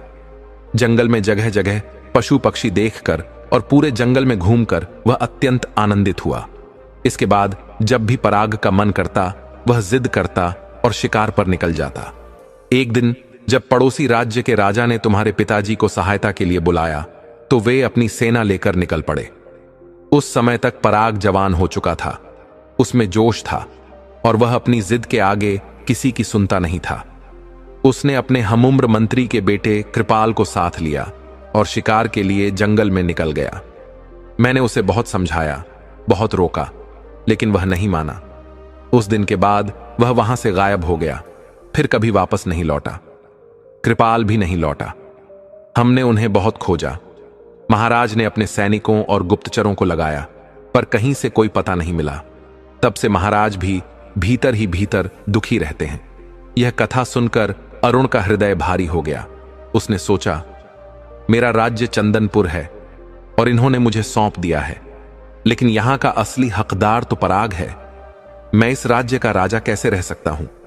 मुझे उसे खोज निकालना चाहिए ताकि मैं अपने माता पिता समान सास ससुर को उनका बेटा लौटा सकूं, जिससे उनके हृदय को शांति मिल सके और उनका असली उत्तराधिकारी भी मिल जाए। लेकिन अरुण ने यह बात किसी से नहीं कही, न ही कोई आश्वासन दिया। वह चुपचाप वहां से चला गया और अपने मन में एक नया संकल्प ले लिया, पराग को खोजने का। एक दिन अरुण ने राजा चित्रकेतु से कहा, पिताजी, आपने तो यहां के जंगलों में बहुत बार शिकार किया है, क्या एक दिन मुझे भी शिकार के लिए ले चलेंगे? राजा चित्रकेतु ने उदासी से कहा, बेटा, अब मेरे मन में न तो राजपाट का मोह रह गया है, न ही शिकार का आकर्षण। मैंने अपने भीतर वैराग्य पैदा कर लिया है, इसीलिए तो मैंने राज्य तुम्हें सौंप दिया, वरना मैं स्वयं ही राजा बनकर बैठा रहता। लेकिन अरुण के बार बार आग्रह करने पर राजा चित्रकेतु ने आखिरकार कहा, ठीक है, चलो, तुम्हें वह स्थान दिखा देता हूं जहां मैं शिकार खेला करता था। राजा तैयार हो गए, पर उनके मन में अपने खोए हुए बेटे पराग की स्मृतियां उमड़ने लगीं। उन्होंने मंत्री कृपानिधान को आदेश दिया, 100 सैनिकों और दलबल को तैयार करो, हम शिकार पर जाएंगे। राजा की यह आज्ञा सुनकर महल में एक खुशी की लहर दौड़ पड़ी। सभी जानते थे कि राजा अब तक कितना दुखी रहते थे। मंत्री कृपानिधान भी अपने बेटे कृपाल को खोकर दुखी थे। राजा की आज्ञा का पालन करते हुए एक बड़ा दल तैयार किया गया और वे सब एक नए सफर पर निकल पड़े।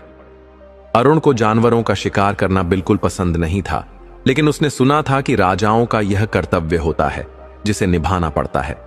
फिर भी वह शिकार की जगहों को बड़े ध्यान से देखता और याद रखता कि कौन सी जगह कैसी है। उनकी टोली आगे बढ़ती रही। जहां भी वे पहुंचते पड़ाव डाल देते।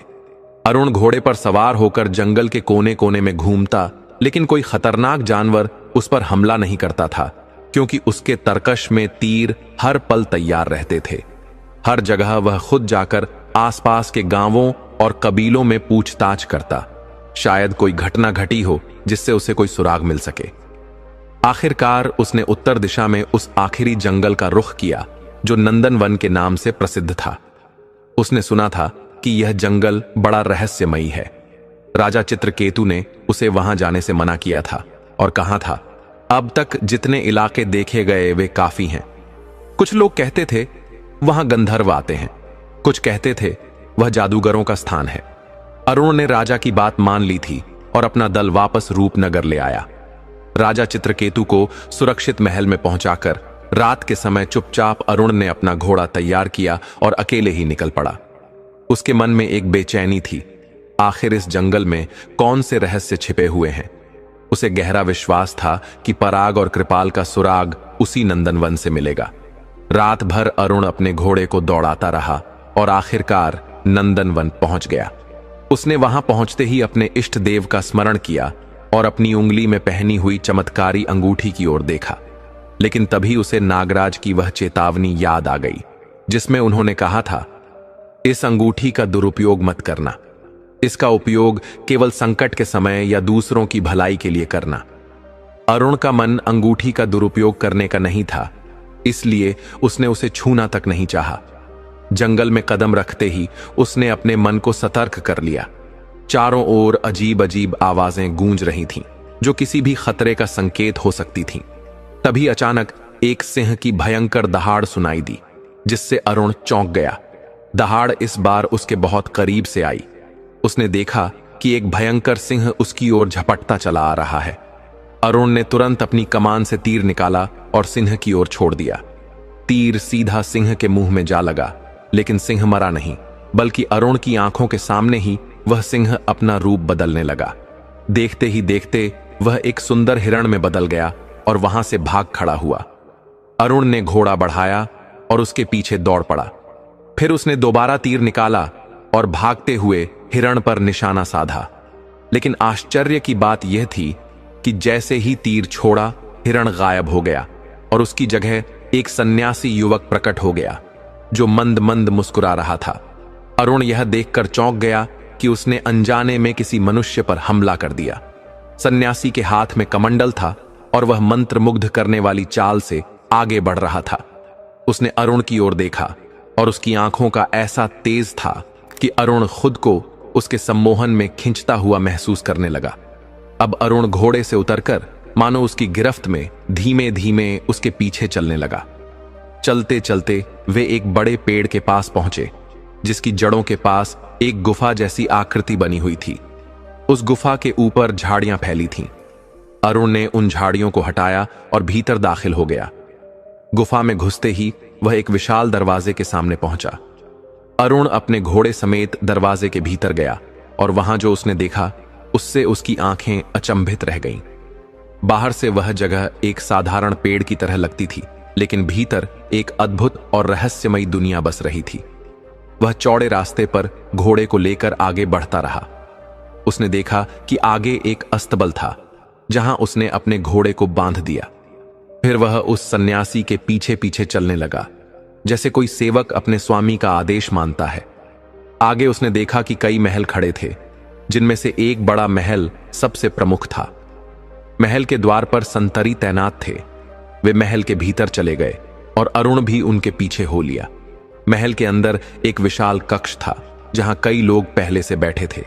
अरुण को देखते ही वे सब लोग माथा पकड़ने लगे और अपनी छाती पीटने लगे, मानो कोई शोक मना रहे हों। तभी अरुण ने देखा कि वह सन्यासी, जिसे उसने पहले देखा था, अब एक भयानक शक्ल वाले, क्रूप और डरावने व्यक्ति में बदल चुका था। वह जोर जोर से हंसने लगा और बोला, आज तो बड़ा ही शुभ दिन है। तू मेरे जाल में फंस गया। तुझे पता नहीं तूने मेरा कितना बड़ा भला किया है। अब मेरे अधूरे काम को पूरा करने के लिए तू आ गया है। अरुण ने साहस बटोरकर पूछा, कौन सा अधूरा काम? वह भयानक व्यक्ति बोला, मैं एक महायज्ञ कर रहा हूं जो तांत्रिक क्रिया का हिस्सा है। मेरा नाम कापालिक है। मेरे पास कई प्रकार की शक्तियां हैं। मैं राजाओं को हराकर चक्रवर्ती सम्राट बनना चाहता हूं और सारे राजाओं को अपने वश में करना चाहता हूं। लेकिन इसमें सबसे बड़ी बाधा है गंधर्व नगर का राजा। वह हर बार मुझे परास्त कर देता है। अरुण ने धीरे से पूछा, गंधर्व नगर के राजा से तुम्हारा क्या मतलब है? उस भयानक व्यक्ति ने उत्तर दिया, मतलब बहुत गहरा है। तुम्हें पता है, तुम्हारी पत्नी चित्रा असल में गंधर्व राज की पूर्व जन्म की बेटी थी, एक राजकुमारी। उसे शापवश एक जन्म के लिए मनुष्य का जीवन जीने का दंड मिला था। उसने अपने पिता की इच्छा के विरुद्ध एक गंधर्व से विवाह किया था और उसी के परिणाम स्वरूप उसे यह दंड भोगना पड़ा। और जानते हो उस गंधर्व का नया जन्म किस रूप में हुआ? वह तुम हो। अब जब तुम दोनों ने अपना दंड पूरा कर लिया है तो गंधर्व राज को तुम्हें स्वीकार करना ही पड़ेगा। इसलिए अब तुम और चित्रा दोनों मेरे लिए सबसे बड़े शिकार हो गए हो। अब तुम मेरे कब्जे में हो और मैं तुम्हारे माध्यम से दो बड़े काम करूंगा। पहला, गंधर्वराज तुम्हें बचाने दौड़ता हुआ आएगा। दूसरा, मेरे 101 राजकुमारों की बलि पूरी हो जाएगी। वैसे तो मैंने 101 राजकुमारों की बलि पहले ही दे दी होती, लेकिन रूपनगर का राजकुमार पराग मुझे धोखा देकर भाग निकला। अरुण यह सुनकर अवाक रह गया। उसने पूछा, पराग ने तुम्हें कैसे धोखा दिया?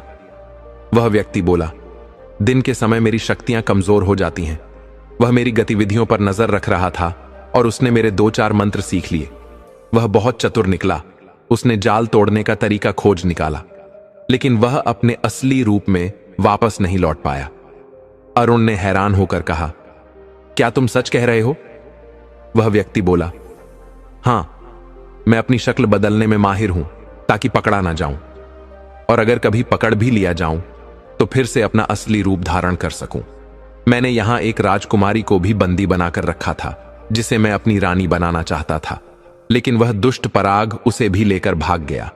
पर कोई बात नहीं, वह अब भी मेरी जादुई गिरफ्त में है। यहां चारों ओर मेरे जादू का ऐसा जाल फैला है जिसे तोड़कर कोई बाहर निकलने की कोशिश करेगा तो पछताएगा। आज रात मेरा महायज्ञ पूरा हो जाएगा।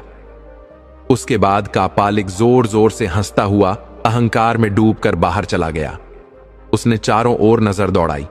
उसके जाने के बाद अरुण ने वहां बैठे लोगों से बातचीत शुरू की। उसने पूछा, तुम सब कौन हो? सबने अपना अपना परिचय देना शुरू किया। कोई कह रहा था, मैं उस राज्य का राजकुमार हूं, तो कोई अपने देश का नाम लेकर बता रहा था, मैं वहां का युवराज हूं। वे सब किसी न किसी बहाने यहां फंसे हुए थे। कोई इस चालबाज हिरण के पीछे आया था, कोई उसकी मायावी छाया में बहक गया था। कापालिक तरह तरह के रूप बदलकर लोगों को सुंदरबन में फंसा ले आता था। अरुण ने पूछा, यहां कौन पराग को जानता है? तभी उनमें से एक युवक कृपाल आगे बढ़ा और बोला, मैं पराग के साथ ही आया था। हम इस दुष्ट के जाल में फंस गए थे। अगर इससे बचने का कोई उपाय नहीं निकला तो यह हमें आज ही बलि चढ़ा देगा। कृपाल के चेहरे पर डर साफ झलक रहा था। सबके चेहरों पर भय की छाया थी। यह उनकी आखिरी रात मानी जा रही थी। अभी तक तो उन्हें एक आशा थी, क्योंकि 101 राजकुमारों की संख्या पूरी नहीं हुई थी, लेकिन अरुण के आने से अब वह संख्या पूरी हो गई थी। कृपाल ने अरुण को धीरे से बताया, एक दिन मैं सोने का नाटक कर रहा था। मैं कापालिक की दिन की शक्तियों को देखना चाहता था। तभी मैंने देखा एक व्यक्ति बाहर निकला और वह चिड़िया बन गया, लेकिन फिर कापालिक उसे पकड़कर वापस ले आया। चिड़िया बनने के बाद उसे अपनी सुध तक नहीं रही थी। कापालिक ने उस पर जल छिड़का और उसे फिर से उसके असली रूप में बदल दिया। लेकिन एक कठिनाई थी, अगर कोई यहां से बाहर निकले और उसका भेष बदल जाए तो यह जल भी उसे वापस नहीं ला सकता। यह जल तभी काम करेगा जब कापालिक मारा जाएगा।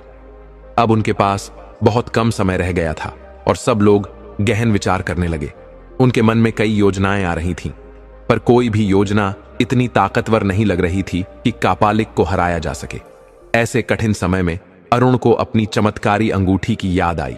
उसने अंगूठी को जल से धोकर कहा, हे सत्यराज, बासुकी की अंगूठी, इन सबको इस जादू के मायाजाल से मुक्त कर दो। अचानक वहां धरती हिलने लगी, जैसे भूकंप आ गया हो। जादू के घेरे को तोड़ने की भरपूर कोशिश हुई, पर अंगूठी असफल रही। इसका मतलब था कि अंगूठी कापालिक के काले जादू के सामने कमजोर पड़ गई थी। दूसरी ओर नागलोक में नागराज बासुकी अपने महल में बैठे थे। उन्हें सूचना दी गई, हे नागराज, आपकी दी हुई अंगूठी का जादू पहली बार असफल हो गया है। जिसे आपने यह अंगूठी दी थी उसे आपकी सहायता की सख्त जरूरत है। यह सुनते ही नागराज बासुकी तुरंत खड़े हो गए और गरज कर बोले, किसकी हिम्मत हुई मेरे आदेश की अवहेलना करने की? उन्होंने अपने पुत्र सारंग और वीर योद्धाओं को युद्ध का आदेश दिया। अंगूठी के संकेत पर वे सभी जादुई नगरी में तेजी से पहुंचे और चारों ओर से घेरा डाल दिया। अब अंगूठी फिर से नागराज के पास आ गई थी और महल के बाहर वह अपनी पूरी शक्ति से काम करने लगी। तभी कापालिक अपनी आवश्यक सामग्री लेकर वहां पहुंचा। उसने नागराज को देखा और व्यंग्य से हंसते हुए बोला, तेरे आने से तो मेरी विजय पक्की हो गई। देखना, तुझे मदद करना तो दूर, खुद को बचाना भी मुश्किल हो जाएगा। इसके बाद नागराज और कापालिक के बीच भीषण युद्ध छिड़ गया। नागराज ने अपनी आग बरसाने वाली सांस छोड़ी, जिससे चारों ओर अग्नि की लपटें फैल गईं और कापालिक के जादू को जलाने लगीं। कापालिक ने अपनी मायावी शक्तियों से पानी की बौछार छोड़ी, जिससे आग बुझने लगी। नागराज ने गुस्से में आकर एक और भयंकर वार किया, जिससे सैकड़ों जहरीले बगुले हवा में उड़ने लगे और कापालिक की जादुई तरंगों को काटने लगे। यह देख कापालिक क्रोध से कांप उठा। उसने अपनी शक्तियों से सशस्त्र सैनिकों की विशाल सेना तैयार कर दी, जो भयानक हथियारों से लैस थी। नागराज, सारंग और उनके वीर सैनिकों ने अपनी सारी ताकत इकट्ठा की और जहरीला लाल जहर बगुलों के माध्यम से हवा में छोड़ दिया। वह बगुले हवा में उड़ते हुए कापालिक की सेना पर टूट पड़े और पलक झपकते ही सारे सैनिक जहर की चपेट में आकर गिर पड़े। खुद कापालिक भी इस जहर के असर से बेहोश होने लगा। उसने अपनी संजीवनी शक्ति का उपयोग किया, जिससे उसकी शक्तियां दोगुनी हो जाती थीं। लेकिन इस बार संजीवनी शक्ति का असर नहीं हुआ और उसकी जीवन शक्ति तेजी से क्षीण होती गई। वह महसूस कर रहा था कि अब वह एक साधारण मानव की तरह कमजोर हो गया है।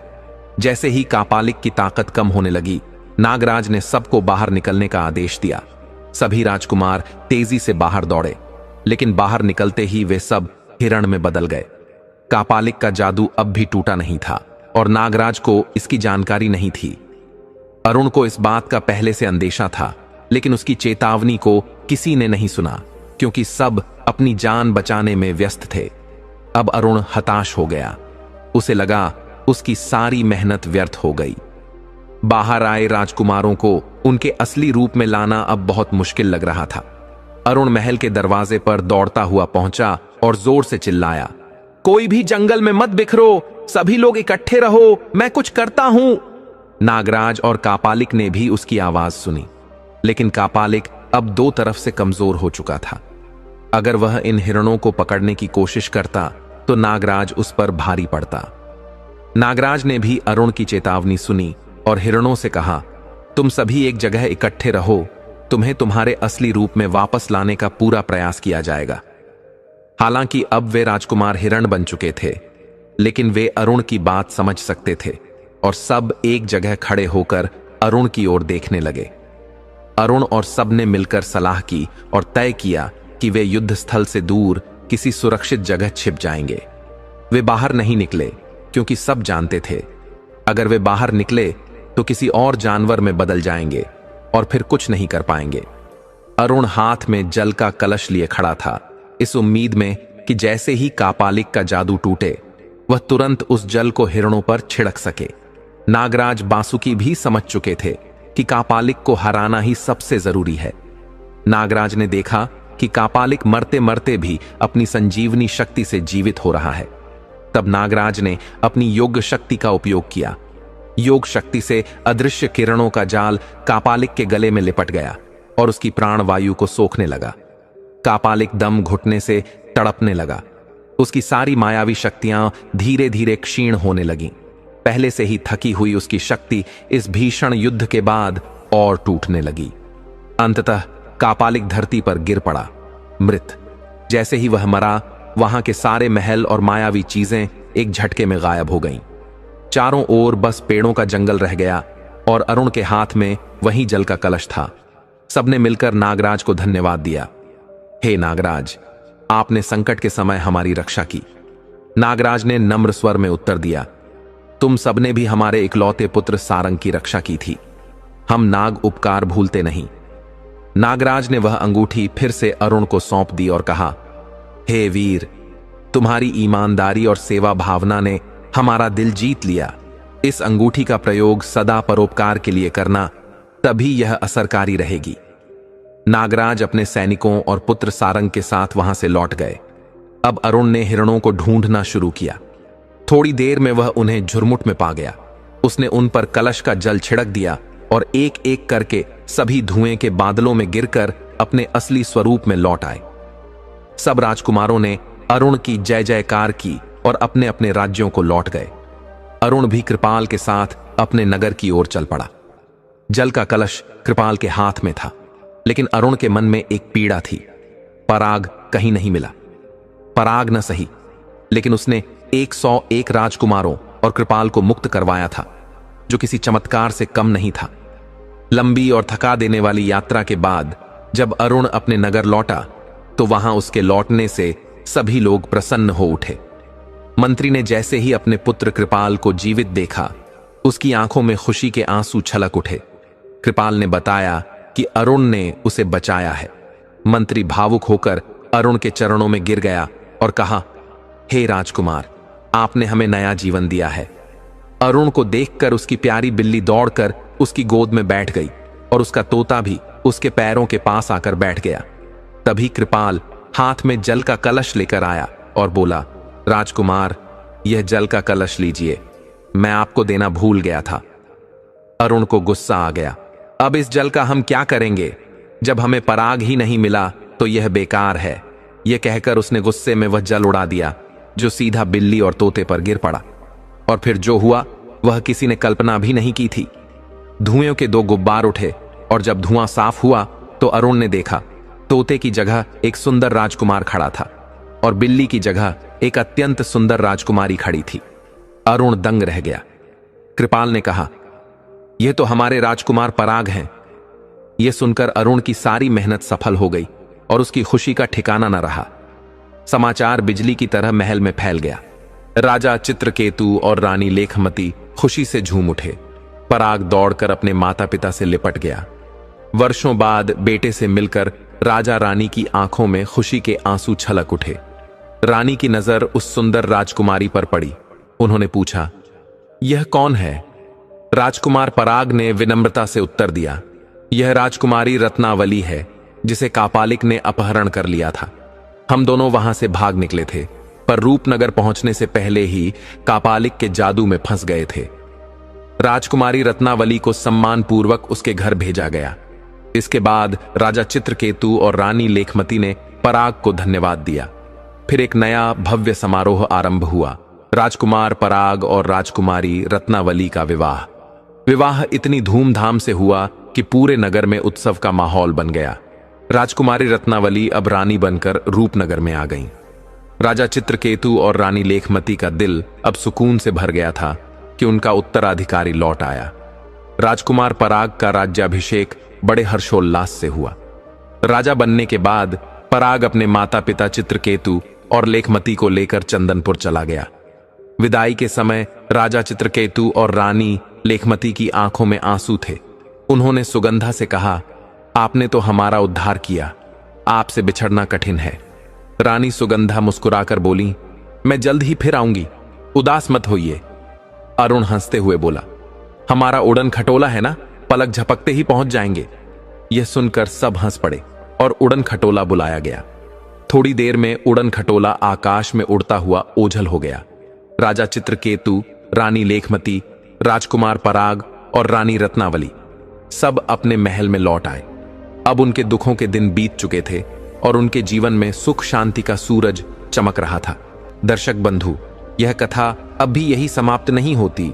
अब हम जानेंगे कि शारदीय नवरात्रि की यह पावन कथा सुन लेने वाला व्यक्ति कभी दुखी नहीं रहता। बंधुओं, नवरात्रि केवल एक पर्व नहीं, बल्कि यह वह काल है जब संपूर्ण सृष्टि मां आदिशक्ति की आराधना में डूब जाती है।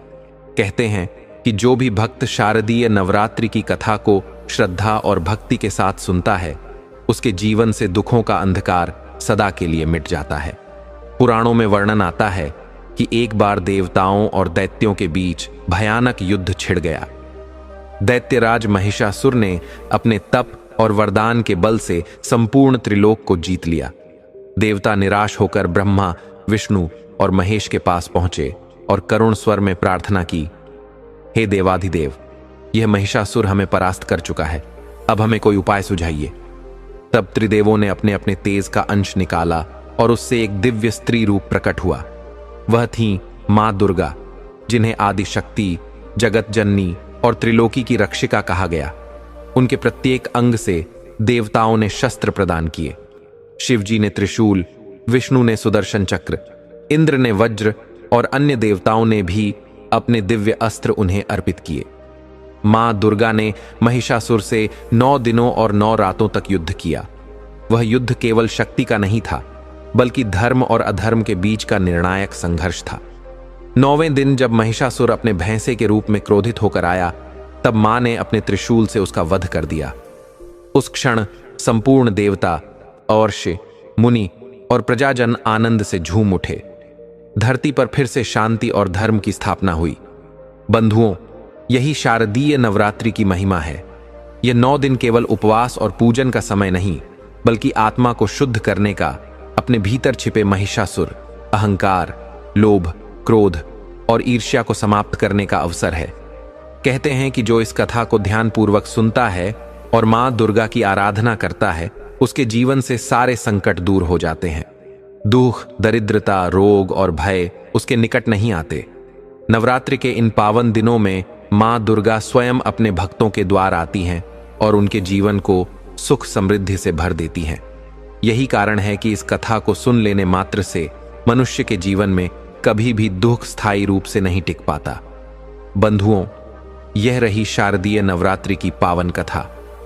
मां दुर्गा की महिमा अपार है। जब जब कोई भक्त श्रद्धा और भक्ति के साथ मां की इस कथा को सुनता है, उसके जीवन से दुख, दरिद्रता, भय और संकट सदा के लिए दूर हो जाते हैं। मां केवल हमारे घरों में दीपक प्रज्वलित नहीं करती, बल्कि हमारे हृदय के अंधकार को भी मिटाकर उसमें आशा, शक्ति और आनंद का प्रकाश भर देती है। इस कथा का संदेश यही है कि जीवन में चाहे कितनी भी कठिनाइयां क्यों न आएं, यदि हम मां की शरण में चले जाएं, तो हर बाधा मिट जाती है। शारदीय नवरात्रि केवल उपवास का पर्व नहीं, बल्कि आत्मा को जागृत करने और मां की शक्ति को अपने भीतर अनुभव करने का अवसर है। तो आइए हम सब मिलकर मां दुर्गा से यही प्रार्थना करें। हे मां, हमें सदैव धर्म के मार्ग पर चलने की शक्ति दीजिए। हमारे घरों में सुख समृद्धि और हमारे जीवन में शांति बनाए रखिए। प्रिय दर्शकों, यदि यह कथा आपके हृदय को छू गई हो तो कमेंट में पूरे भाव और श्रद्धा के साथ लिखिए, जय माता दी। इस वीडियो को लाइक कीजिए ताकि मां का आशीर्वाद और अधिक लोगों तक पहुंचे। इसे शेयर कीजिए ताकि हर घर में नवरात्रि की भक्ति की ज्योति प्रज्वलित हो। और हां, हमारे चैनल को सब्सक्राइब करना न भूलें ताकि मां की ऐसी ही दुर्लभ और अद्भुत कथाएं आप तक लगातार पहुंचती रहें। मां दुर्गा का आशीर्वाद आप सभी पर सदैव बना रहे। जय माता दी।